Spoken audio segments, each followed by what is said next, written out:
మార్చినావు.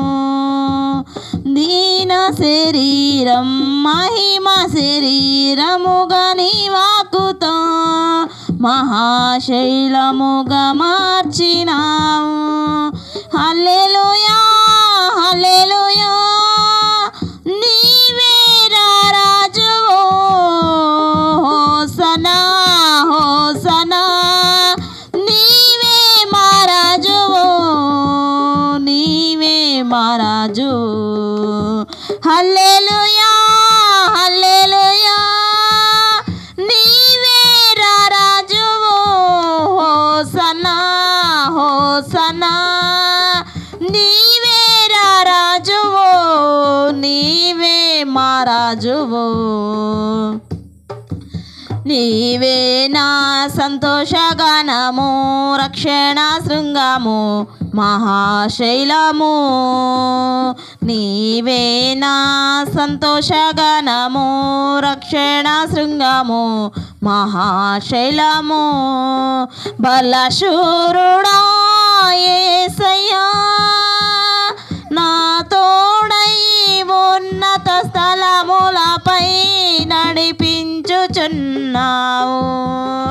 బలశూరుడా యేసయ్యా నా తోడై ఉన్నత స్థలములపై నడిపించుచున్నావు. నీవే నా సంతోషగానము, రక్షణ శృంగము, మహాశైలము. హల్లెలూయా.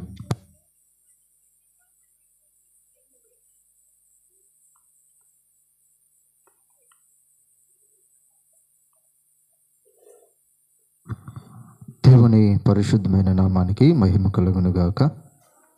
ఇప్పటి వరకు పాటల ద్వారా ప్రభు నామాన్ని మహిమపరచం కనుక కొద్ది నిమిషాలు ఈ రాత్రి దేవుని యొక్క మాటల్ని మనం ధ్యానం చేద్దాం. ఆయన వాక్యం పైన మనం ఆశ కలిగి ఉంటే ఆయన మనతో మాట్లాడే దేవుడు. ఆయన సన్నిధికి వచ్చినప్పుడు ప్రభువా నాతో మాట్లాడండి అని మన హృదయాలను తెరిచి, హృదయంలో ఇప్పటి వరకు ఎన్ని దాచుకున్నా కూడా అవన్నిటిని కూడా పక్కన పెట్టి రాత్రి నాతో మాట్లాడండి అయ్యా అని ప్రభుని ప్రార్థనాపూర్వకంగా ఉంటే ఖచ్చితంగా ఆయన మాట్లాడే దేవుడై ఉన్నాడు. ఎందుకంటే ఆయన సజీవుడైన దేవుడు కనుక. మరణపు ముళ్ళును విరిచి సజీవుడై తిరిగి లేచిన దేవుడు కనుక మన హృదయాలను సిద్ధపరుచుకుందాం, ప్రార్థన చేద్దాం. నాతో మాట్లాడు ప్రభు అని ప్రభుని అడుగుదాం. స్తోత్రము నాయన, స్తోత్రము నాయన, స్తోత్రము నాయన, స్తోత్రము నాయన, స్తోత్రము నాయన. పరిశుద్ధుడా, ప్రేమ కలిగిన దేవా, నీకు స్తోత్రాలు. ఇప్పటి వరకు నాయన పాటల ద్వారా మీరు మహిమ పొందారు. నేను స్తుతించే ధన్యత ఈ రాత్రి మాకు కలిగించినందుకు నీకు మనసారా కృతజ్ఞతలు తెలియజేస్తూ ఉన్నాను. లోకంలో ఎంతమంది ఉన్నప్పటికీ ఈ రాత్రి నీ నామాన్ని గణపరచుటకు, నీ స్తుతించుటకు నువ్వు మాకు ఇచ్చినటువంటి ధన్యతను బట్టి స్తుతులు చెల్లిస్తూ ఉన్నాను అయ్యా. ఇప్పటి వరకు పాటల ద్వారా మీరు మహిమ పొందారని నేను నమ్ముచూ ఉన్నానయ్యా. ఎక్కడ 2-3 కూడి నీ నామములో ఏకీభవిస్తారో వారి మధ్యలో నేను ఉంటానని వాగ్దానం ఇచ్చిన దేవుడు, మా మధ్యలో మీరున్నందుకు స్తుతులు చెల్లిస్తూ ఉన్నాను. రాత్రి మీరు మాతో మాట్లాడండి. మీరు ఏమి మాట్లాడాలని నిర్ణయించుకొని ఉన్నారో ప్రభువా, ఆ మాటలను నా నోట మీరు ఉంచండి. నిలబడినది మానవుడినైనా నేనే కానీ మాట్లాడేది మాత్రం ఆత్మయున్న దేవుడు నీవే ప్రభు. అందుకు నీ సహాయము దయచేయండి. నీ పక్షాన ఈ రాత్రి నిలబెట్టుకున్నందుకు స్తోత్రాలు. ఏమాత్రం కూడా అర్హత యోగ్యత లేని వాడిని నన్ను నీ సిలువ చాటును మరుగుపరుచుకొని నా నోట మీ మాటలు ఉంచమని వేడుకుంటూ ఉన్నాను. నా నోటిని ప్రభువా నీ నోటి బోరుగా వాడుకోండి. వాక్యము ధారాళంగా రాకుండా అడ్డుపడుతున్నటువంటి ప్రతి చీకటి కార్యము యేసుక్రీస్తు నామములో లయపరచబడునుగాక. సహాయం దయచేయండి.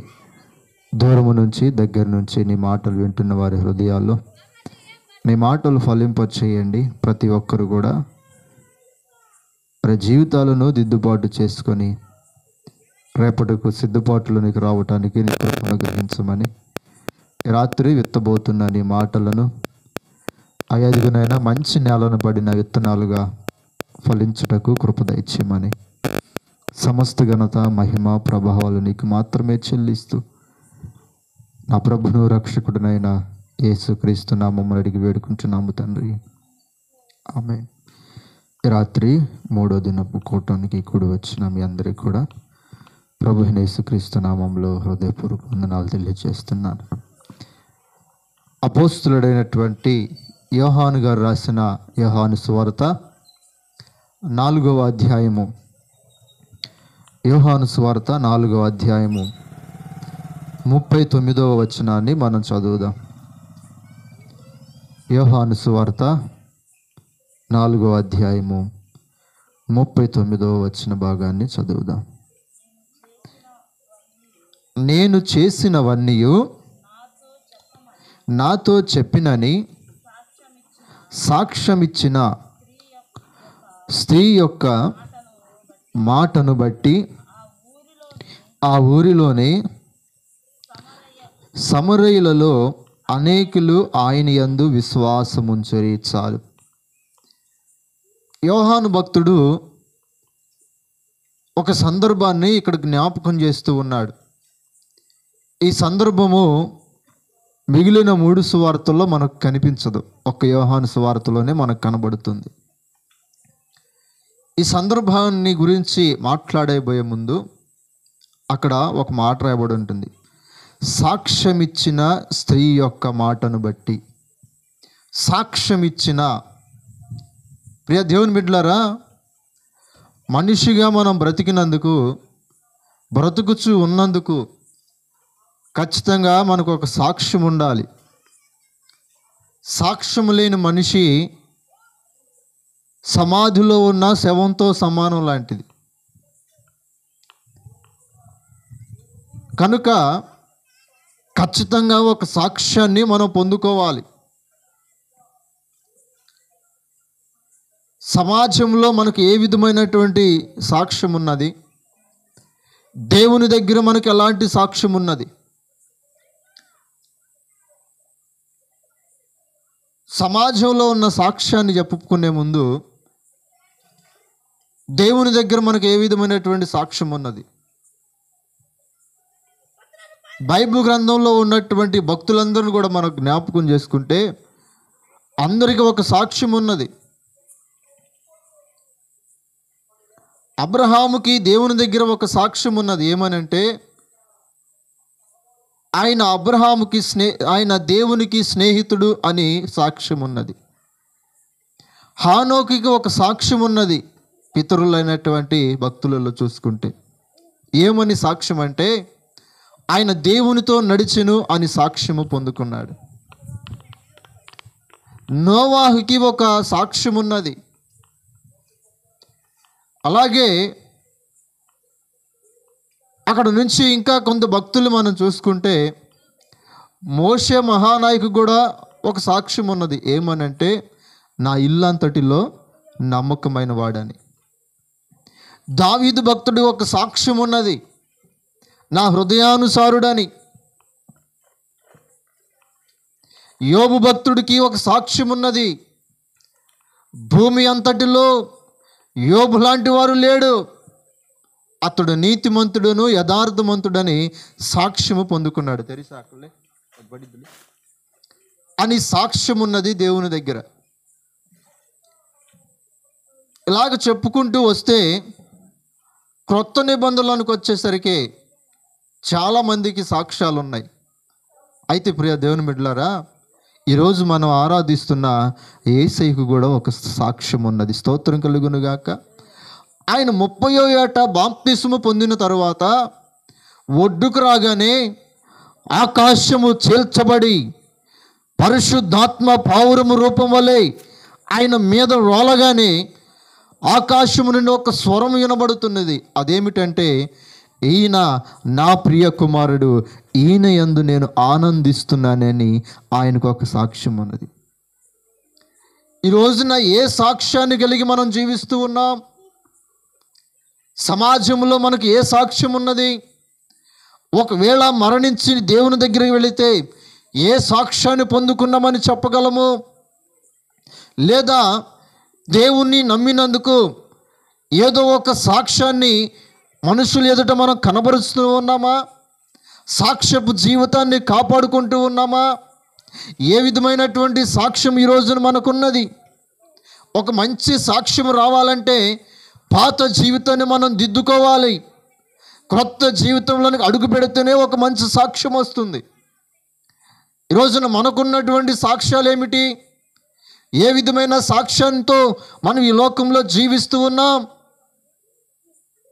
త్రాగుబోతున్నటువంటి సాక్ష్యమా? తిరుగుబోతున్నటువంటి సాక్ష్యమా?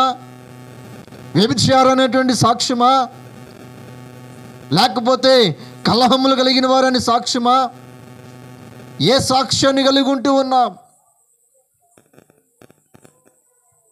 ఈ సమాజంలో నీకు ఏ సాక్ష్యం ఉన్నది? నీ బిడ్డల దగ్గర నీకు ఏ సాక్ష్యం ఉన్నది? భర్త దగ్గర నీకు ఏ సాక్ష్యం ఉన్నది? భార్య దగ్గర నీకు ఏ సాక్ష్యం ఉన్నది? ఏ సాక్ష్యాన్ని నువ్వు సంపాదించుకొని ఈ సమాజంలో బ్రతుకుతూ ఉన్నావు? అయితే ప్రియ దేవుని బిడ్డలారా, మంచి సాక్ష్యము కావాలంటే, మంచి సాక్షిగా నువ్వు గుర్తింపు పొందాలంటే నీ పాత జీవితాన్ని దిద్దుకోవలసినటువంటి అవసరం ఉంది. స్తోత్రం కలుగును గాక. ఇక్కడ ఇందాక మనం చదవబడినటువంటి జీవితంలో కూడా అక్కడ ఒక స్త్రీ అని మనకు కనబడుతూ ఉన్నది. ఆమె యొక్క స్త్రీ ఏం చెబుతుందంట? సాక్ష్యం చెబుతుందంట. సాక్ష్యం చెబుతుంటే ఆమె మాటలు విన్న వారందరూ కూడా ఆయన యందు విశ్వాసం ఉంచారంట. ఆయన అనగా యేసుక్రీస్తు వారై ఉన్నారు. ఆయన యందు విశ్వాసం ఉంచారంట. అయితే ఎవరు ఈ స్త్రీ? ఆమె మాటలు వినాల్సినంత అవసరం వాళ్ళకి ఏమొచ్చింది? అసలు ఆమె ఎవరు? ఆమె సాక్ష్యము ఆ విన్నటువంటి వారందరూ ఆయన యందు విశ్వాసం ఉంచడానికి అసలు ఆమె జీవితము మొదట్లో ఎలా ఉన్నది? ఎందుకు ఆమె సాక్ష్యాన్ని అనేక మంది నమ్మి దేవుని యందు విశ్వాసం ఉంచారు? ఆ విషయం ఏమిటి? ఆ స్త్రీ ఎవరు అని మనం జ్ఞాపకం చేసుకొని ఆ 4వ అధ్యాయం కనుక మనం చదివితే అక్కడ మనకు కనబడుతుంది కదా, సమరయ స్త్రీ మనకు కనబడుతున్నది. సమరయ స్త్రీ మనకు కనబడుతూ ఉన్నది. ఈమె జీవితము మనకు బాగా తెలిసినటువంటిదే. ఎన్నోసార్లు మనము ధ్యానించుకున్నాం, ఎన్నోసార్లు ఆమె యొక్క జీవితాన్ని జ్ఞాపకం చేసుకుంటూనే వచ్చాం. అయితే ఈరోజు ప్రభువు మరొక విధానంలో మనతో మాట్లాడుతూ ఉన్నాడు. స్తోత్రం కలుగునుగాక. ప్రియ దేవుని బిడ్డలారా, తెలిసినటువంటి బాగా పరిచయం ఉన్నటువంటి వచ్చిన భాగాలే ఇవి. సమర స్త్రీ యొక్క జీవితము మనకు బాగా ఎరుకైనటువంటిదే.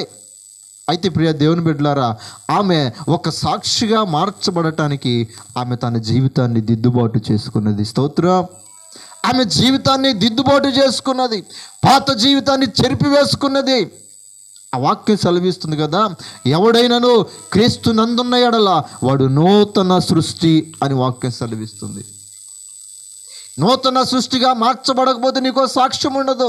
నూతన సృష్టిగా నువ్వు మార్చబడకపోతే సమాజంలో నీకు ఒక విలువ ఉండదు, ఒక సాక్ష్యం ఉండదు. కారణం, నువ్వు నూతన సృష్టిగా ఇంకా మార్చబడలేదు. ఇదిగో పాత జీవితంలోనే జీవిస్తూ ఉన్నాం, పాత వ్యక్తిగానే జీవిస్తూ ఉన్నాం. ఇదిగో లోకంలో నీకు మంచి అనేటువంటి ఒక సాక్ష్యము లేదు. చాలా సందర్భాల్లో అంటూ ఉంటావు, వాళ్ళ నోట్లో నోరేయకూడదయ్యా అంటూ ఉంటారు. వాళ్ళ జోలికి అసలు పోకూడదు, లెగిస్తే తగాదులే, లెగిస్తే గొడవలే అనేటువంటి సాక్ష్యాలని ఎన్నోసార్లు ఆ మాటలు మనం వింటూనే ఉన్నాం. కారణం, నీ జీవితం ఏ విధంగా ఉన్నది? ఏ విధమైనటువంటి జీవితాలను జీవిస్తూ ఏ విధమైనటువంటి సాక్ష్యాన్ని ఇక్కడ సంపాదించుకుంటూ ఉన్నాం? బైబిల్ గ్రంథాల్లోనే మనం ఇన్ని సాక్ష్యాలను చూసాం. బైబిల్ గ్రంథాన్ని నమ్మిన వారి యొక్క చాలామంది జీవితాల్లో అనేక గొప్ప సాక్ష్యాలు ఈ రోజున భూమి మీద మనం చూస్తూనే ఉన్నాం. ఎంతోమందికి ఎన్నో మంచి సాక్ష్యాలు ఉన్నాయి దైవజనుల్లోనూ విశ్వాసుల్లోనూ. మరణపు పడకల్లో నుంచి లేవనెత్తాడని ఎంతమంది సాక్ష్యాలు వింటూ ఉన్నాం. ఇదిగో చచ్చిపోయిన అని వదిలేసినటువంటి వారిని కూడా దేవుడు బ్రతికించాడని ఎంతో గొప్ప సాక్ష్యాలు పొందుకుంటూ ఉన్నారు, సాక్ష్యం చెబుతూ ఉన్నారు ఆయన గురించి. అసలు ఈ రోజున నీ సాక్ష్యం ఏంటి? ఏ విధమైన జీవితం జీవిస్తూ ఉంటే నీకు ఏ సాక్ష్యం కలిగి ఉంటూ ఉన్నది? నీ జీవితాన్ని బట్టే నీకు ఒక సాక్ష్యం వస్తుంది. నీ జీవిత విధానాన్ని బట్టే నీకు ఒక సాక్ష్యం ఉంటుంది. నువ్వు ఏ విధమైన జీవితము జీవిస్తూ ఉన్నావో ఆ జీవితముని బట్టే నీకు ఒక సాక్ష్యము ముద్ర వేస్తుంది. ఏమని పిలుస్తూ ఉన్నారు నిన్ను, ఏమని సంబోధిస్తూ ఉన్నారు మనుషులు, ఏ విధంగా నిన్ను పలకరిస్తూ ఉన్నారు, ఏ సాక్ష్యముతో నువ్వు బ్రతుకుచూ ఉన్నావు ప్రియ దేవుని బిడ్డ. ఈ రాత్రి నువ్వు ప్రశ్న వేసుకోవాల్సింది, అసలు నా జీవితానికి ఒక సాక్ష్యం అంటూ ఉన్నదా? అసలు నా జీవితానికి ఒక సాక్ష్యం అనేదే కలిగించుకున్నానా? ఇందాక చెప్పాను, సాక్ష్యం లేనివాడు సమాధిలో ఉన్న శవంతో సమానం అంట. ప్రియ దేవుని బిడ్డలారా, ఈ సమరయ స్త్రీ యొక్క జీవితం ఏంటంటే పాపపు జీవితంలో ఉన్నటువంటి విధానం, పాపంతో ఉన్నటువంటి జీవితము. యేసు ప్రభుల వారు ఒక రోజున పరిచర్య చేసుకుంటూ మధ్యాహ్నం వేళ బావి దగ్గరకు వచ్చాడు. ఆయనతో ఉన్న శిష్యులేమో ఆహారం కొనడానికని పట్టణంలోనికి వెళ్ళారంట. అప్పుడు ఆ బావి దగ్గరికి ఈ సమరయ స్త్రీ వచ్చింది. ఎందుకు మధ్యాహ్నం వేళనే వచ్చింది ఆమె? ఉదయం రావచ్చుగా, లేకపోతే సాయంత్రం రావచ్చుగా అని మనం ఆలోచన చేస్తే, ఉదయం పూట ఎక్కువగా మనుషులు ఆ బావికి వచ్చేవాళ్ళు, సాయంత్రము వచ్చేవాళ్ళు. మధ్యాహ్నం పూటనే అది ఖాళీగా ఉంటుంది ప్రియ దేవుని బిడ్డ. మధ్యాహ్నం వేళనే అది ఖాళీగా ఉంటుంది. ఈమె జీవితం ఏంటంటే వేశ్య జీవితము. ఈమెకు ఊరిలో మంచి సాక్ష్యం లేదు. మనుషుల్లోనికి వెళితే నన్ను ఎగతాళి చేస్తారు, మనుషుల్లోనికి వెళితే మనుషులు ఉన్నప్పుడు నేను ఆ బావి దగ్గరికి వెళితే నన్ను నానా రకాలుగా చూస్తారు అనుకుంటారని ఆమె మధ్యాహ్నం వేళ వచ్చింది. మధ్యాహ్నం వేళ నీళ్లు తీసుకోవడానికి వచ్చింది. ప్రభు ఆ సమయానికి బావి దగ్గర వెయిట్ చేస్తూ ఉన్నాడు. ప్రియ దేవుని బిడ్డలారా, ఇక్కడ మనం గమనించాల్సిన ఒక సంగతి ఏమిటో తెలుసా? నువ్వు వెతకకపోయినా నిన్ను వెతికే ప్రేమ ఒకటి ఉంది. స్తోత్రం కలుగును గాక. ఆమె వెతుక్కుంటూ రాలేదు, ఆమె తన జీవితాన్ని మార్చుకుందామని రాలేదు.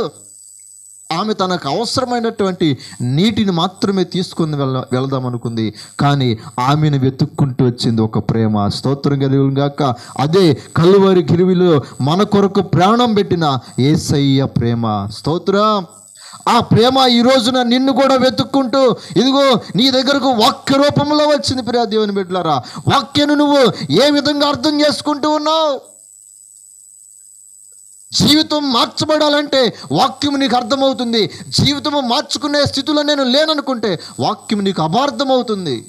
ఈ రోజున వాక్యాన్ని నువ్వు అర్థం చేసుకుంటున్నావా, అపార్థం చేసుకుంటున్నావా? ఏ విధమైన సాక్ష్యం కలిగి ఉంటూ ఉన్నావు? నిన్ను వెతుక్కుంటూ వచ్చింది ప్రేమ. పరలోకపు వైభవాన్ని విడిచి, సింహాసనమును విడిచి వెతికి రక్షించడానికి వచ్చింది యేసయ్య ప్రేమ. ఆ ప్రేమ నీకు అర్థమైతే నీ జీవితం ఏంటో నీకు అర్థమవుతుంది. యేసయ్య ఎందుకు ఈ లోకానికి వచ్చి తన ప్రాణం పెట్టాల్సినటువంటి సంగతి కనుక నీకు అర్థమైతే నీ జీవితాన్ని మార్చుకోవటానికి నువ్వు సిద్ధపడతావు ప్రియ దేవుని బిడ్డలారా. అది అర్థం కాలేదు కాబట్టి ఈరోజు కూడా ఒక సాక్ష్యం లేనటువంటి జీవితాన్ని జీవిస్తూ ఉన్నాం. అందుకే జీవితాలను దిద్దుబాటు చేసుకొని క్రీస్తునందు ఉండి నూతన సృష్టిగా మార్చబడి ఒక నూతనమైన సాక్ష్యాన్ని మనం పొందుకోవాలి. బ్రతుకున్నంత కాలము ఏం బ్రతుకురా అనే కంటే చచ్చిపోయిన తర్వాత ఏమి బ్రతికాడురా అనేటువంటి సాక్ష్యాన్ని మనం పొందుకోవాలి. స్తోత్రం కలుగును గాక. సమరయ స్త్రీ యొక్క జీవితము మనం చూస్తూ ఉన్నాం. ఆమె మధ్యాహ్నం వేళ ఇదిగో బావి దగ్గరికి వచ్చి నీళ్లు కోసం వచ్చింది. ప్రియ దేవుని బిడ్డ, ప్రభు అంటాడు కదా, అమ్మా నాకు కూడా దాహం ఇస్తావా? అయ్యా మీకు మాకు ఏమి సాంగత్యం లేదు కదా. సమరయులకు యూదులకు సాంగత్యం లేదు. అది చాలా పెద్ద చరిత్ర. ఇప్పుడు మనకు దాని గురించి అంత డీటెయిల్స్ మనకు అవసరం లేదు. ప్రియ దేవుని బిడ్డలారా, సమరయులకి యూదులకి సాంగత్యం లేదు. అలాంటిది యేసు ప్రభుల వారు వచ్చి ఆమెను దాహం అడుగుతుంటే, అయ్యా మీకు మాకు సాంగత్యం లేదు కదా, మీకు మాకు స్నేహం లేదు కదా, నేను ఎలాగో నీళ్ళు ఇవ్వగలను అని ప్రభుని ఆమె అడుగుతూ ఉంటుంది. ప్రియ దేవుని బిడ్డ, ఇద్దరి మధ్యలో మాటల సంభాషణ జరుగుతూ ఉన్నాయి. 4వ అధ్యాయం అంతా కూడా మాటలతో ఆ సంభాషణ వారి మధ్యలో జరుగుతూ ఉంటుంది. ప్రభు అంటాడు కదా, ఇదిగో నువ్వు నీళ్ళ కోసం వచ్చావు కదా, నువ్వు తీసుకొని వెళ్ళే ఈ నీళ్లు తాగేవంటే మరలా నీకు తప్పికుంటుంది, మరలా ఇక్కడికి వస్తావు. అయితే ప్రియ దేవుని బిడ్డలారా, ప్రభు అంటుంది ఉద్దేశం ఏంటంటే, శారీరకమైనటువంటి దాహము నీకు తీరకపోవచ్చు, అయితే నేనిచ్చేటువంటి నీళ్లు తాగితే ఆత్మదాహము తీరుతుంది. ఇక ఎన్నటికీ నీకు దప్పిక కొనదు, ఆత్మలో నీకు ఎప్పుడు దప్పిక కొనదు అని ప్రభు యొక్క మాట ద్వారా మనకు అర్థమవుతుంది. ఏమిటి మరి దప్పిక కొననటువంటి ఆ నీరు ఏమై ఉన్నదంటే, వాక్యమే జీవ జలధార అయి ఉన్నది, జీవ జలపు ఓటై ఉన్నది. నీ కడుపులో నుంచి జీవ జల నదులను పారు చేయగలను అని వాక్యం సెలవిస్తున్నది. ఎప్పుడంటే ఈ వాక్యాన్ని మనం ఎంతగా స్వీకరిస్తామో, ఈ వాక్యాన్ని మనం ఎంతగా ఇదిగో ధ్యానిస్తామో, వాక్యానికి మనం ఎంత విలువిచ్చి వాక్యాన్ని ఎక్కువగా ఎంతసేపు మనం ధ్యానం చేస్తామో, మన కడుపులో నుంచి జీవ జలములు వస్తాయండి ప్రియ దేవుని. యేసయ్య మాటలే జీవపు ఓట. ఆ ఓట మనల్ని బ్రతికిస్తూ ఉంది, వాక్యమే మనల్ని బ్రతికించేదై ఉన్నది. అందుకే ప్రభు అంటాడు కదా, నేనిచ్చే నీళ్లు అనగా నేనిచ్చే నీళ్లు తాగితే నువ్వెన్నటికీ తప్పికొనవు. ఆ మాట అనగానే ఆమనిద్ది కదా, అయ్యా ఇదిగో రోజు ఈ నీళ్ళ కోసం వచ్చి నేను అలసిపోతున్నానయ్యా, ఇదిగో మనుషుల్లో నేను రాలేకపోతున్నా, అందరూ ఉన్నప్పుడు రాలేనటువంటి పరిస్థితి నాది, కనుక ఆ నీళ్ళేదో నాకు ఇచ్చావంటే ఈ బావి దగ్గరికి వచ్చే బాధ తగ్గుతుంది, ఆ నీళ్ళేదో నాకు ఇవ్వవా, ఇక ఎన్నడూ తప్పికొన్నట్టున్నావే, ఆ నీళ్ళు ఇస్తే తీసుకొని వెళతానయ్యా అనగానే ప్రభు అంటున్నాడు కదా, ఇదిగో నువ్వు వెళ్ళి నీ పెనిమిటిని తీసుకొనిరా, నీ పెనిమిటిని తీసుకొనిరా అనగానే అమ్మంటుంది, అయ్యా నాకు పెనిమిటి లేడు. ప్రభు అంటాడు, నిజమే చెప్పావు, అయితే ఇంతకుముందు 5 పెనిమిటులు ఉన్నారు, ఇప్పుడున్నవాడు కూడా నీవాడు కాదు. ప్రియ దేవుని బిడ్డలారా, యేసయ్య ఎప్పుడు ఏదైనా కానీ సూటిగానే మాట్లాడతాడు, సూటిగా తేటగా మొహమాటము లేకుండా మాట్లాడతాడు. ఆమెతో చెప్పిన మాట, నీకు 5 పెనిమిటులు ఉన్నారు, ఇప్పుడు ఉన్నవాడు కూడా నీవాడు కాదు. ఆయన సూటిగా మాట్లాడతారు కాబట్టి ఆయన బోధ ఆ రోజుల్లో ఎవరికి నచ్చేది కాదు. శాస్త్రులకి, పరిసయ్యులకి, యాజకులకి, ప్రధాన యాజకులకి యేసయ్య బోధ నచ్చేది కాదు. ఎందుకంటే ఆయన బోధ చాలా ఖండితముగా ఉండేది, ఆయన ఖచ్చితంగా బోధించేవాడు, మొహమాటము లేకుండా మాట్లాడేవాడు ఆయన. ఈరోజు నా సత్యాన్ని ప్రకటిస్తున్నా కూడా చాలామందికి నచ్చదు.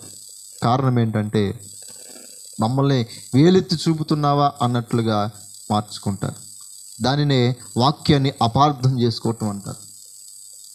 ప్రియ దేవుని బిడ్డలారా, యేసయ్య ముక్కుసూటిగా మొహమాటము లేకుండా మాట్లాడతాడు. ఎందుకంటే మనల్ని సరిచేయాలనుకుంటాడు, సరిచేసి మంచి మార్గంలో నడిపించాలనుకుంటాడు. ఆ మంచి మార్గంలో నడిపించాలంటే అసలు మనం ఏ స్థితిలో ఉన్నామో మనకు తెలిస్తేనే కదా. మనం అనుకుంటాం కదా, నేను నీతిమంతుణ్ణి, నేను యథార్థమంతుణ్ణి, నేను బాగానే ఉన్నాను, నేను నీతిగా బ్రతుకుతున్నాను అనుకుంటాం. లేదు ప్రియ దేవుని బిడ్డలారా, ఎప్పుడు కూడా మనం నీతిమంతులని మనం అనుకోవటానికి వీల్లేదు. వాక్యపు వెలుగులో మన జీవితాలను పరిశీలన చేసుకోవాలి.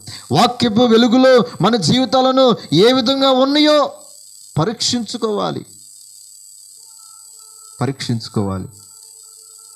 యేసయ్య ఎప్పుడైతే ఆ మాట అనగాడో అనగానే ఆమె ఒక్కసారిగా ఉలిక్కిపడింది, గుండె జారిపోయినటువంటి పని అయిపోయింది.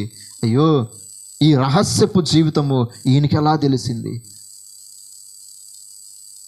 యేసయ్యకు తెలియదంటూ ఏదీ లేదు ప్రియ దేవుని బిడ్డలారా. మనం ఏం చేస్తున్నామో, ఏం చూస్తున్నామో, ఎలా జీవిస్తున్నామో, ఏం మాట్లాడుతున్నామో, ఎవరిపైన ఏ ఆలోచనలు కలిగి ఉన్నామో ప్రతిదీ ఆయన ఎరిగినటువంటి దేవుడు. నీ హృదయ ఆలోచనలు, హృదయపు తలంపులు, ఈ రోజున నువ్వు ఏ తలంపు కలిగి ఉన్నావో, ఏ ఆలోచన కలిగి ఉన్నావో, ఎవరిపైన ఏ ఆలోచన చేస్తున్నావో ప్రతిదీ ఆయన ఎరిగి ఉన్నటువంటి దేవుడు. ఏం చూస్తున్నామో, ఎక్కడ ఏ విధమైనటువంటి జీవితం జీవిస్తున్నామో ఎవరు చూడట్లేదు కదా అని ఇష్టానుసారమైనటువంటి జీవితాలు జీవిస్తూ ఉన్నట్లయితే దేవుడు చూస్తున్నాడు అనేటువంటి సంగతిని ఒకటి జ్ఞాపకం ఉంచుకో. ఈ సృష్టిలో ఆయన కంటికి కనబడినటువంటి సృష్టము ఏదీ లేదు. ఆయన ఒకటే రీతిగా చూడగలిగినటువంటి దేవుడు. ఈ రోజున చూడండి ప్రియ దేవుని బిడ్డలారా, దొంగలు పడతారేమని చెప్పి షాపులకి ఇళ్ళకి ఏం చేస్తున్నారు, కెమెరాలు పెట్టుకుంటున్నారు. ఎందుకు, ఎవరన్నా వస్తే కనపడిద్దేమోనని. అయితే ప్రియ దేవుని బిడ్డలారా, ఇదిగో అత్యంతమైనటువంటి ఒక మెగా పిక్సెల్ పైనుండి మనల్ని చూస్తూ ఉన్నది. అక్కడ ఆడియో వీడియో అన్నీ రికార్డ్ అవుతూ ఉంటాయి. ఎక్కడైనా కరెంటు పోతే ఏం కనపడదేమో, అక్కడ ఎనీ టైం పగలు 24 hours ఆన్లోనే ఉంటుంది. దేవుడు మనల్ని చూస్తూ ఉన్నాడు. మనం ఎక్కడికి వెళుతున్నామో, ఏం చేస్తూ ఉన్నామో, ఎలా జీవిస్తూ ఉన్నామో, ఎవరి దగ్గరికి వెళుతూ ఉన్నామో ప్రతిదీ అక్కడ రికార్డ్ అవుతుంది.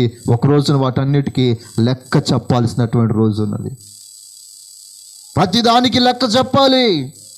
ఆ లెక్క చెప్పేటువంటి రోజులోనికి వెళ్ళకుండా ఉండాలంటే ఇక్కడ మన జీవితాలని దిద్దుబాటు చేసుకోవాలి. పాత జీవితాన్ని చెరిపివేసుకోవాలి.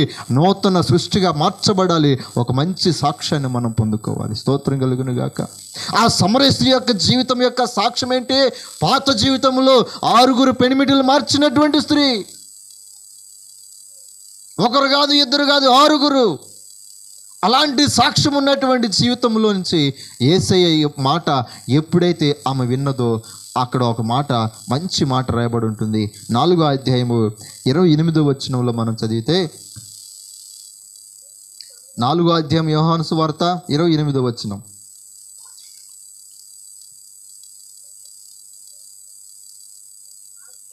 ఆ స్త్రీ తన కుండ విడిచిపెట్టి ఊరిలోనికి వెళ్ళెను. చాలు. వచ్చేటప్పుడు ఆమె ఏం తీసుకొని వచ్చింది? నీళ్లు తీసుకెళ్ళటానికి కుండను తీసుకొని వచ్చింది. తన ఇంట్లో నుంచి కుండను తీసుకొచ్చింది. ఆ కుండ పాపపు కుండ. ఎప్పుడైతే యేసయ్య ఆమె జీవితాన్ని బట్టబయలు చేసి, ఇదిగో ఆమె మొహమాటము లేకుండా నువ్వు ఈ స్థితిలో జీవిస్తూ ఉన్నావని ఎప్పుడైతే మాట్లాడాడో, ఆ పాపపు కుండను విడిచిపెట్టి ఊరిలోనికి వెళ్ళిపోయింది. అక్కడే తన జీవితాన్ని ఇదిగో దిద్దు వేసుకుంది. ఇదిగో పాపాన్ని ఆ కుండతో పాటు అక్కడే విడిచిపెట్టేసింది. దిద్దుబాటు చేసుకున్నది ఆ సమయంలోనే. వెంటనే మారు మనసు కలిగింది, పశ్చాత్తాపం కలిగింది. ఇదిగోనైనా నా జీవితాన్ని బట్టబయలు చేసినటువంటి నీవు ఎవరువు అని అడిగింది. నువ్వు ఎవరి కోసమైతే చూస్తున్నావో ఆ మెస్సయ్యను నేనే అనగానే ఆమె వెంటనే ఆ పాపపు కుండను విడిచిపెట్టి వెళ్ళిపోయింది. ప్రియ దేవుని బిడ్డలారా, పాపము నీ దగ్గర ఏ రూపంలో దాగుంది? విగ్రహారాధనలోనా, లేకపోతే ఇదిగో ఆమెలాగా వ్యభిచారంలోనా, లేకపోతే ఇంకా దేంట్లో నువ్వు పాపపు కుండను మోసుకుంటూ తిరుగుతూ ఉంటావు? ఇంకా రాత్రి విడిచిపెట్టేటువంటి అవకాశము, నీ జీవితాన్ని దిద్దుబాటు చేసుకొని ఇదిగో ఒక మంచి సాక్ష్యము కలిగి జీవించే అవకాశము ఈ రాత్రి ప్రభు నీకు ఇవ్వాలనుకుంటున్నాడు. ఆమెను వెతుక్కుంటూ వచ్చిన దేవుడు నీ కొరకు కూడా వెతుక్కుంటూ వచ్చాడు వాక్య రూపంలో. ఈరోజున వాక్యమై ఉన్నాడు ఆయన. ఆ మాటను మనం చదువుదాం. యోహాను సువార్త 1వ అధ్యాయం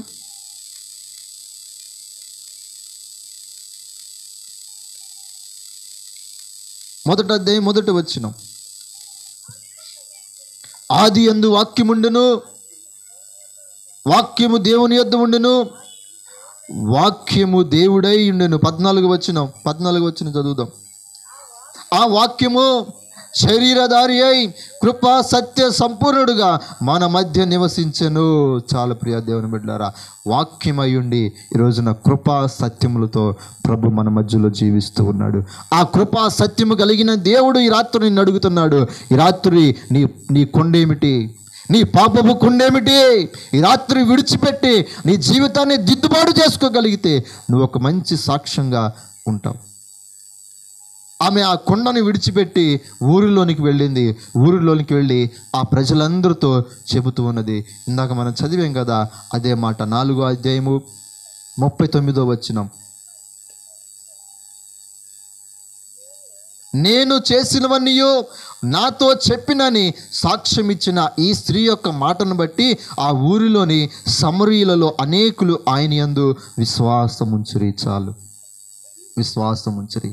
వెళ్ళింది ఆ సమరయ అనే ఆ ఊరిలోనికి వెళ్ళి జనులందరితో మాట్లాడుతూ ఉన్నది. అయ్యా, ఇదిగో నేను జీవించే జీవితమును ఇదిగో నాకు చెప్పినటువంటి ఆ మెస్సయ్యను చూద్దాం రండి ఇదిగో నా జీవితాన్ని బట్టబయలు చేసి, ఇదిగో నాతో మాట్లాడిన, నా జీవితాన్ని మార్చిన, ఇదిగో నజరేయుడైన యేసు అక్కడున్నాడు రండి అని చెప్పి అనగానే ఆమె మాటను వారు నమ్మారు. ఒకప్పుడు ఆమె జీవితం ఏంటండి? ఒకప్పుడు ఆమె జీవితము పాపపు జీవితము, పాపపు కుండను మోస్తున్న జీవితము. ఎప్పుడైతే ఆ కుండను విడిచిపెట్టి వెళ్ళిందో ఆమె మాటను నమ్మటం ప్రారంభించారు. ఆమె జీవితంలో ఒక మార్పు వచ్చింది. ఆ మార్పుని ఆ జనులందరూ గమనించారు. ఆమె జీవితాన్ని దిద్దుబాటు చేసుకొని ఊరిలోనికి వెళ్ళింది. ఊరంతా ఆమె మాటను నమ్మింది. ఊరందరికీ సాక్ష్యం ఇచ్చింది. ఊరందరికీ ఒక సాక్షిగా మారిపోయింది. ఆమె చెప్పిన మాటలు విని, ఇదిగో ఆమె చెప్పిన మాటలను నమ్మిన వారందరూ యేసయ్యను కూడా విశ్వాసం ఉంచారు. ఈ రోజున నీ మాటలు ఎవరైనా నమ్ముతున్నారా? నీ మాటను ఎవరైనా నమ్మి ఏదైనా చేయగలిగినటువంటి స్థితిలో నువ్వు జీవిస్తూ ఉన్నావా? నీ మాట నీ భర్త నమ్మడే, నీ మాట నీ భార్య నమ్మదే, నీ బిడ్డలను నమ్మరే. ఏం జీవితం మన జీవితము? ఏ విధమైన జీవితంతో మనం జీవిస్తూ ఉన్నాం? ఏ సాక్ష్యాన్ని మనం పొందుకుంటూ ఉన్నాం? ఒకప్పుడు ఆమె సాక్ష్యము పాపపు జీవితంతో ఉన్న సాక్ష్యము. కానీ దిద్దుకున్న తర్వాత, యేసయ్యను కలుసుకున్న తర్వాత ఆమె జీవితము మార్పు చెందింది. ఆమె ఒక ఊరికి సాక్షిగా మారిపోయింది. స్తోత్రం కలుగును గాక. నువ్వు నీ కుటుంబానికైనా సాక్షిగా మారాలి. నువ్వు నీ కుటుంబానికి ఒక సాక్షిగా మారాలి. నీ బిడ్డలో నిన్ను గూర్చి ఒక సాక్ష్యము పలకాలి. నీ బిడ్డలో నిన్ను గూర్చి, ఇదిగో మా నాన్న ఇలాగా, మా అమ్మ ఇలాగా అని చెప్పి ఒక మంచి సాక్ష్యాన్ని నువ్వు పొందుకోవాలి. ఉన్నదా ఆ సాక్ష్యం నీకు ఇంట్లో? సమాజం దాకా అవసరం లేదు. అసలు నీ ఇంటిలో నీకు ఏ సాక్ష్యం ఉన్నది? నీ గృహంలో నిన్ను ఏ విధంగా చూస్తూ ఉన్నారు? ఏ విధంగా నీతో మాట్లాడుతూ ఉన్నారు? ఏ విధమైన సాక్ష్యము నీ గృహంలో నువ్వు పొందుకొని ఉన్నావు? రాత్రి నువ్వు ప్రశ్న వేసుకో. నీ జీవితాన్ని మార్చుకో. నీ పాపపు కుండను విడిచిపెట్టి నీ జీవితాన్ని దిద్దుకోగలిగితే నువ్వు ఒక మంచి సాక్షిగా నిలబడగలుగుతావు. ప్రియ దేవుని బిడ్డలారా, వాక్యాన్ని నమ్ముదాం. వాక్యమే శరీరధారి అయి మన మధ్యలో కృపా సత్య సంపూర్ణునిగా నివాసం ఉంటుంది. వాక్యాన్ని పెడచెవన పెట్టొద్దు ప్రియ దేవుని బిడ్డలారా. ఇప్పటికే జీవితం చాలా అయిపోయింది. రేపు ఉంటామో లేదో మనకు తెలియదు. ఒక సాక్ష్యాన్ని మనం పొందుకొని ఉండాలి. ఏ విధమైన సాక్ష్యాన్ని మనం పొందుకొని ఉన్నాం ఈ లోకంలో? దేవుడు అడిగితే ఏమి లెక్కని మనం చెప్పగలుగుతాం? కాబట్టి ప్రియ దేవుని బిడ్డలారా, సమరయ స్త్రీ తన జీవితాన్ని దిద్దుకున్నది, ఒక ఊరికి సాక్షిగా మారినది. ఈ రాత్రి నువ్వు కూడా ఒక సాక్షిగా మారాలనుకుంటే యేసయ్య వాక్యాన్ని అంగీకరించు. యేసు ప్రభుల వారిని అంగీకరించు. నీకోసం ప్రాణం పెట్టాడని, నీకోసం మరణించాడని, నిన్ను వెతుక్కుని వచ్చిన ప్రేమను నువ్వు నిర్లక్ష్యంగా చూడొద్దు ప్రియ దేవుని బిడ్డ. నిర్లక్ష్యంగా చూడొద్దు. కాబట్టి ఒక మంచి సాక్ష్యాన్ని ఈ రాత్రి పొందుకోవటానికి ఒక తీర్మానం చేసుకో. సమరయ స్త్రీ యొక్క మాట ఊరంతా నమ్మారు. ఈరోజు నీ మాట నీ ఇంట్లో వారు నమ్ముతున్నారా? ఏంటి నీ జీవితము? నువ్వు ప్రశ్నించుకొని ఈ రాత్రి ఒక తీర్మానం చేసుకో. అటు విధమైన కృప ప్రభు ఈ రాత్రి అనుగ్రహించునుగాక. ప్రార్థన చేద్దాం.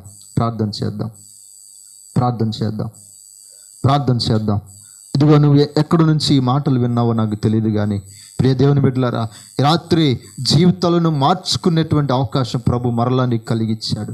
ఇదిగో ఈ లోకంలో ఎంతోమంది ఈ రోజును చూడలేనటువంటి వారు ఉన్నారు. కానీ నువ్వు ఉన్నావంటే ప్రభు నిన్ను ఇష్టపడుతూ ఉన్నాడు, నిన్ను కోరుకుంటూ ఉన్నాడు, నిన్ను ప్రేమిస్తూ ఉన్నాడు. నువ్వు ప్రేమించకపోయినా ఆయన నిన్ను ప్రేమించాడు. నువ్వు ఆయనను వెతకకపోయినా ఆయన నిన్ను వెతుక్కుంటూ వచ్చాడు. ఆ కల్లువరి ప్రేమ నీకు అర్థం కావట్లేదా? ఆ సిలువలో కార్చిన ఆ త్యాగము, ఆయన చేసిన త్యాగము ఈరోజు నీకు ఇంకా అర్థం కావట్లేదు ప్రియ దేవుని బిడ్డ. ఎంతకాలం వ్యర్థమైనటువంటి జీవితము, ఒక మంచి సాక్ష్యం లేనటువంటి జీవితము ఎంతకాలము జీవిస్తూ ఉంటావు? ఈ రాత్రి దిద్దుబాటు చేసుకునే అవకాశము, ఈ రాత్రి బ్రతుకును మార్చుకునే అవకాశము. సమరయ స్త్రీ ఇదిగో పాపపు కుండను విడిచిపెట్టింది. ఈ రాత్రి నువ్వు ఏ పాపములో ఉండి కుండను మోస్తూ ఉన్నావో ఈ రాత్రి విడిచిపెట్టగలిగితే ఒక మంచి సాక్షిగా మార్చబడతావు. రాత్రి నీకు ప్రభు అవకాశం ఇచ్చాడు. రేపు అవకాశం ఉంటుందో లేదో మనకు తెలియదు ప్రియ దేవుని బిడ్డ. నీ క్రియలు నీ వెంట వస్తాయి, జ్ఞాపకం ఉంచుకో.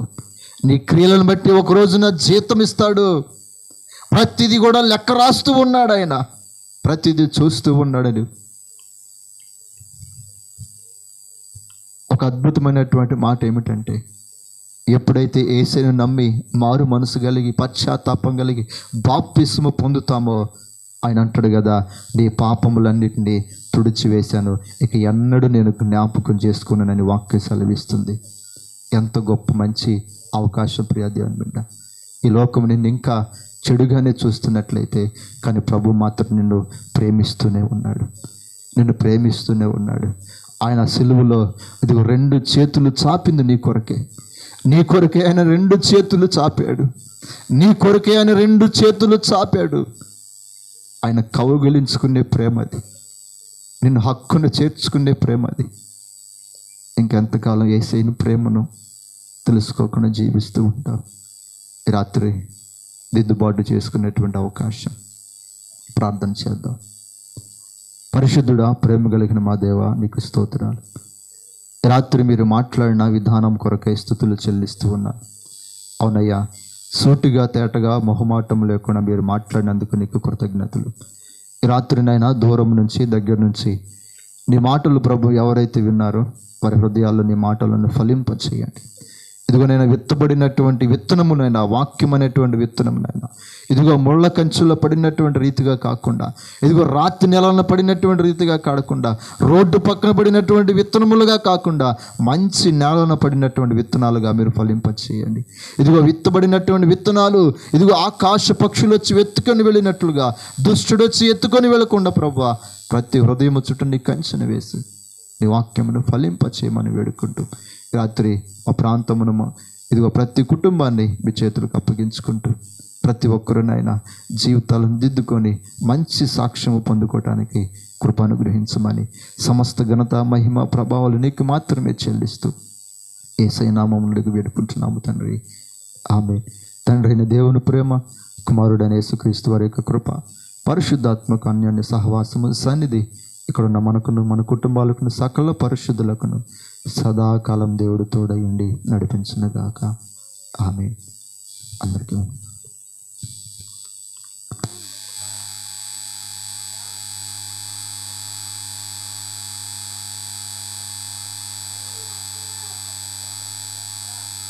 Wow.